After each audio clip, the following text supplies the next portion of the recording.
پچھلے دنوں ہمارے کرنٹ پرائم منسٹر کا ایک بیان آیا اور اس میں اس نے ایک خواہش ظاہر کی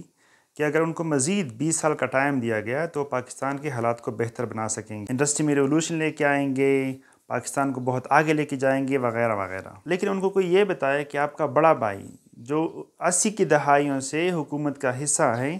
اب تک اس نے کیا پروگریس دکھائی ہے۔ 1985 میں نواز شریف چیف منسٹر بنے تھے پنجاب کے، تب سے لے کے اب تک تقریباً 37-38 سال ہو گئے یہ لوگ حکومت کا حصہ ہیں، تو جو کام ان لوگوں نے اتنے طویل عرصے میں نہیں کیے وہ کیسے 20 سال میں کر سکتے۔ لیکن ان بیانات کا مقصد ہرگز یہ نہیں ہے کہ یہ لوگ پاکستان کے لیے کچھ کرنا چاہتے، بلکہ ان 20 سالوں میں یہ لوگ اپنی اولاد کو اوپر لے کے آئیں گے اور ان کو چیف منسٹر اور پرائم منسٹر بنائیں گے۔ جب یہ 20 سال کا ٹائم ختم ہو جائے گا تو ان کی اولاد آگے سے ہمیں بولے گی کہ ابھی ہمیں اور 20 سال کا ٹائم دے دو، اور یہ سلسلہ ایسے ہی چلتا جائے گا۔ ان دو خاندانوں نے پاکستان میں انڈائریکٹ کنگڈم بنا کے رکھی ہے، کیونکہ کنگڈم میں یہ کلیئر ہوتا ہے کہ اگر باپ مر گیا تو اگلا کنگ اس کا بیٹا بنے گا۔ یہ لوگ بھی ڈیموکریسی میں سیم کنگڈم کا ایک ماڈل لے کے آئے ہیں، فرق صرف اتنا ہے کہ کنگڈم میں ایک خاندان ہوتا ہے اور ہمارے ہاں خاندان 2 یا 3 خاندان ہیں جو رولنگ پارٹی میں ہیں، اور ان لوگوں نے پاکستان کو لوٹنے میں کوئی کسر نہیں چھوڑی۔ اگلا جو بیان ہمارے سامنے آیا وہ ہے مولانا فضل الرحمان کا بیان، جس میں اس نے کہا کہ میں پی ڈی ایم کو چھوڑتا ہوں، میں پی ڈی ایم کا حصہ نہیں ہوں۔ ابھی پچھلے دنوں پوری امت مسلمہ کے سامنے ایک واقعہ پیش آیا جس میں قرآن پاک کی بھی حرمت کی گئی۔ اس کو لے کے تو اس آدمی نے کوئی بیان نہیں دیا، کوئی پریس کانفرنس نہیں کی۔ یہ جب بھی کوئی پریس کانفرنس کرے، کوئی بیان دے، صرف اپنے مفاد کے لیے کرتا ہے۔ اس سے پہلے بھی اس نے ایک پریس کانفرنس کی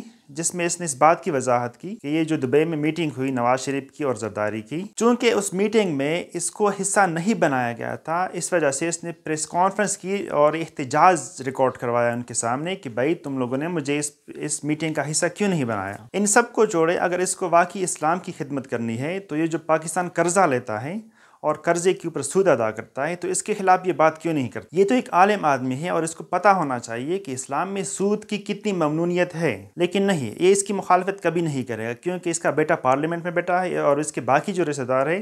وہ کئی اور عہدوں پہ بیٹھے ہیں جو انہی پیسوں سے اپنی سیلری لیں گے اور اپنی مراعات لیں گے۔ اگر اس نے مخالفت کی یا تردید کی کہ یہ سود کا پیسہ مت لو تو ان کو مراعات کیسے ملیں گے، وہ سیلیاں کیسے ملیں گی اور وہ فنڈ کیسے ملیں گے۔ لیکن ان سب میں ان کو صرف ذمہ دار ٹھہرانا یہ غلط۔ اصل جو ذمہ دار لوگ ہیں وہ ہے ہماری عوام، ان کے کارکن جو ان کی ہر بات پہ لبیک کہتے ہیں اور ان کی ہر بات کو مانتے ہیں۔ یہی وہ کارکن ہے اور یہی وہ ورکر ہے جن کی بیس پہ یہ لوگ اتنے بڑے بڑے عہدوں پہ بیٹھتے ہیں اور بعد میں ان کو پوچھتے تک نہیں۔ تو میرے خیال میں جو سب سے بڑی غلطی ہے یا سب سے بڑے مجرم ہے یہ عوام ہے یا یہ پارٹی ورکر ہے جو اپنے لیڈر سے یہ تک نہیں پوچھتے کہ تم یہ جو پریس کانفرنس کرتے ہو، یہ بیان بازی دیتے ہو، یہ صرف اپنے مفاد کے لیے کرتے ہو یا ملک کی اور عوام کے مفاد کے لیے کرتے ہو۔ ان لوگوں نے اپنے ورکر کو اور اپنے کارکنوں کو ایک رپورٹ بنا کے رکھا ہے، جو انسٹرکشن یہ ایشو کریں گے یہ رپورٹ کی طرح ان کو فالو کریں گے۔ آج کل کے زمانے میں تو رپورٹ نے اتنی ترقی کر لی ہے کہ وہ اپنے ارد گرد کے ماحول سے سیکھتا ہے، اپنے نالج سے سیکھتا ہے، اپنی کچھ ریسرچ کرتا ہے، لیکن بدقسمتی سے ہماری عوام میں یہ ایبلٹی ہے ہی نہیں کہ وہ تاریخ سے کچھ سیکھے،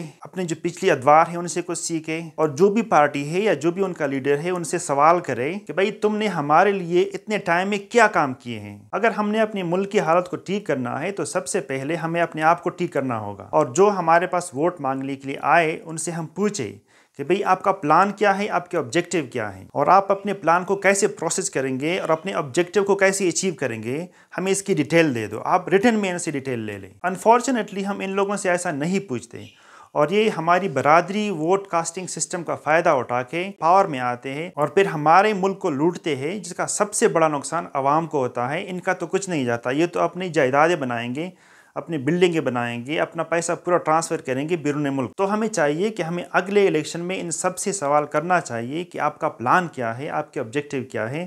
بھول جائے پارٹیز کو، یہ جو ہمارے سامنے پیش کی جاتی ہے کہ نظریاتی ووٹ دو، نظریاتی ووٹ دو، اس پارٹی کا یہ نظریہ ہے، اس پارٹی کا یہ نظریہ، ایسا کچھ نہیں ہے۔ ان لوگوں کے صرف 2 مقصد ہے، پہلا لوٹ مار، دوسرا اپنی اولاد کو آگے لے کے آنا تاکہ وہ ہمارے اوپر رولنگ کرے، اور یہ جو رولنگ کا سلسلہ ہے یہ ایلیٹ کلاس کا جاری رہے ہمیشہ ہمیشہ۔ تو ہمیں چاہیے کہ ہم یونائٹڈ ہو جائے، ان کے خلاف آواز اٹھائے اور ان سے سوال پوچھنا شروع کرے، اور ہم اپنا قیمتی ووٹ صرف ان کو دے جو اس ووٹ کے لینے کے حقدار ہیں، تاکہ وہ پاور میں آ کے ہمارے ملک کی خدمت کرے، ہمارے لیے اچھی پالیسیز بنائے جس کا ہماری اگلی نسلوں پہ اچھا اثر پڑے۔ تو امید رکھتے ہیں کہ اس موٹیویشن کے ساتھ ہم اگلے الیکشن میں جائیں گے، ہم خود بھی اویئرنس لیں گے اور ارد گرد ہمارے جتنے لوگ ہیں ہم ان کو اویئرنس دلائیں گے کہ بھئی الیکشن میں اچھی طرح حصہ لے اور اپنا قیمتی ووٹ کسی ایسے شخص کو دے جو اس کا صحیح حقدار ہو۔ ان کرپٹ لوگوں کو آزماتے 75 سال ہو گئے، لیکن ہمارے ملک نے کوئی ترقی نہیں کی، بلکہ مزید غربت کی طرف ہم چلے گئے ہیں۔ اور اگر ان لوگوں کو ہم نے مزید